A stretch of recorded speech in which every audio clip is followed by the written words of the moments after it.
തൃശ്ശൂർ ജില്ലയിലെ കുന്നംകുളം വേലൂർ പഞ്ചായത്തിലെ കുറുമാൽക്കുന്നിലെ ആയുർജാക്ക് ഫാമിലാണുള്ളത്. ഈ ഫാമിലേക്ക് വന്നു കഴിഞ്ഞാൽ ഇതിൻ്റെ ഒരു പ്രത്യേകത എന്ന് പറയുന്നത് ഇവിടെ പെയ്യുന്ന മഴവെള്ളം ഒന്നും തന്നെ പുറത്തേക്ക് പോകില്ല. ഇവിടെ തന്നെ കെട്ടി നിർത്തി, അതായത് ജലസ്രോതസ്സിനെ കൃത്യമായ രീതിയിൽ വിനിയോഗപ്പെടുത്തിയാണ് ഈ ഒരു ആയുർജാക്ക് ഫാമിൻ്റെ പ്രവർത്തനം. വർഷത്തിൽ 365 ദിവസവും ഇവിടെ വന്ന് നമുക്ക് ചക്ക കഴിക്കാം. അണ്ടർഗ്രൗണ്ട് വാട്ടർ ബാലൻസിങ് സിസ്റ്റം എന്നാണ് ഈ കൃഷിരീതിയെ പറയാം. ആ രൂപത്തിലാണ് ഭൂമിക്കടിയിലേക്ക് വെള്ളത്തെ ഫ്ലൈറ്റിൻ്റെ ചിറക് പോലെ രണ്ട് ഭാഗത്ത് ഈക്വലൈസ് ചെയ്തിട്ടാണ് ഭൂമിയിലേക്ക് ഇവിടെ പെയ്യുന്ന മഴവെള്ളം ഇറങ്ങുക. സർക്കാർ ജോലി കിട്ടി വേണ്ടാന്ന് വെച്ച് കൃഷി ചെയ്ത് നമുക്ക് രാജ്യത്തിന് ഒരു മാതൃകയാൻ സാധിച്ചു. ഈ തോട്ടത്തിന് കേരള ഗവൺമെൻറ് ഷോണി മിത്ര അവാർഡ് തന്നുണ്ട്, മണ്ണ് ജല സംരക്ഷണത്തിനുള്ള അവാർഡ് തന്നുണ്ട്. IIT റൂർക്കിയിലെ വാട്ടർ മാനേജ്മെൻറ്റ് എഞ്ചിനീയറിങ്ങിൻ്റെ ഒരു സബ്ജക്റ്റ് ഈ കൃഷിരീതിയാണ് പഠിപ്പിച്ചത്.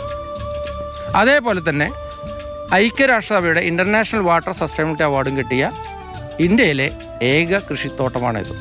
എനിക്ക് ജലം സംരക്ഷിക്കണം എന്നുള്ള ഏറ്റവും വലിയ ബോധം എൻ്റെ മനസ്സിലേക്ക് ഉദിപ്പിച്ചു തന്ന ഒരേ ഒരു വ്യക്തി അന്തരിച്ചു പോയ മുൻ മന്ത്രിയായിരുന്ന MP വീരേന്ദ്രകുമാർ സാറാണ്. അദ്ദേഹത്തിൻ്റെ പേരിലും ഓർമ്മമാരായിട്ട് ഈ കൃഷി സ്ഥലത്ത് ആയുർജാക്ക് ഫാമിൽ പ്ലാവ് നട്ടുണ്ട്.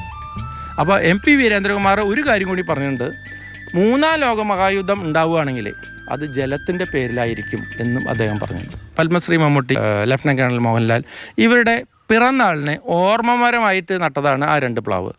കോടിയേരി ബാലകൃഷ്ണൻ സാറിൻ്റെ പേരിൽ പ്ലാവ് നട്ടിട്ടുണ്ട്, KM മാണി സാറിൻ്റെ പേരിൽ പ്ലാവ് നട്ടിട്ടുണ്ട്, ഉമ്മൻചാണ്ടി അവരുടെ പേരിൽ പ്ലാവ് നട്ടിട്ടുണ്ട്, പെലെയുടെ പേരിൽ പ്ലാവ് നട്ടിട്ടുണ്ട്, മറഡോണയുടെ പേരിൽ പ്ലാവ് നട്ടിട്ടുണ്ട്. അവരൊക്കെ മരണപ്പെട്ടപ്പോഴാണ് അവരുടെ ഓർമ്മമരമായിട്ട് നട്ടതല്ല. നമ്മളിപ്പോൾ ഈ കാണുന്ന ഈ ചക്കക്കുരു ആണല്ലേ നമ്മൾ ഈ ചക്കക്കുരു ഇതേപോലെ പാവി മുളപ്പിച്ചിട്ട് ഇതിലാണ് നമ്മൾ ഇത് കവറിലേക്ക് മാറ്റും. കവറിലേക്ക് മാറ്റി ഇത് ആണ് ഇനി ബെഡ് ചെയ്ത് വിവിധ ഇനങ്ങൾ ഇതിൽ ബെഡ് ചെയ്യും. അങ്ങനെ ഇവിടെ ഞങ്ങൾക്ക് 65ഓളം ഇനം പ്ലാവിനങ്ങളുണ്ട്.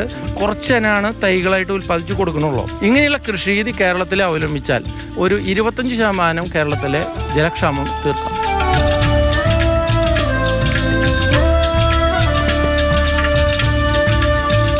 അപ്പോൾ അങ്ങനെ റെഡ് ജാക്ക് പറിച്ച് നല്ല ചുമന്ന ചുളയാണെന്ന് കഴിച്ചു നോക്കാം. അസാധ്യമതിലും ഒരു വാഹനം മേടിച്ച ഒരാൾ ഒരു വൃക്ഷം വയ്ക്കുക, ഒരു കുട്ടി ജനിച്ചാൽ ആ കുട്ടിയുടെ വലിയ വൃക്ഷം വയ്ക്കുക. ഈ നാട്ടിൽ സമാധാനമായി. കണ്ടില്ലേ, നല്ല വലിപ്പവും നല്ല തൂക്കവും ഉണ്ട്. ഏകദേശം എനിക്ക് ഒരു 60 കിലോ കാണുമെങ്കിൽ ഈ ചക്കകൾക്ക് ഏകദേശം ഒരു 30 കിലോ കാണും. അപ്പോൾ എൻ്റെ ഒരു തൂക്കത്തിൻ്റെ നേരെ പാതി ഈ ചക്കകൾക്കുണ്ട്. അത് നമുക്ക് നേരെ നിലത്ത് നിന്ന് തൊടാം എന്നുള്ളതാണ് ഇതിൻ്റെയൊക്കെ ഒരു കൗതുകകരമായൊരു കാഴ്ച കൂടി. അങ്ങനെ ഈ കൗതുകകരമായ കാഴ്ചകൾ പകർത്തിയ സുജി പട്ടാമ്പിക്കൊപ്പം ശ്യാമപ്രസാദ് ഉത്തമൻ, മാതൃഭൂമി ന്യൂസ്, തൃശ്ശൂർ.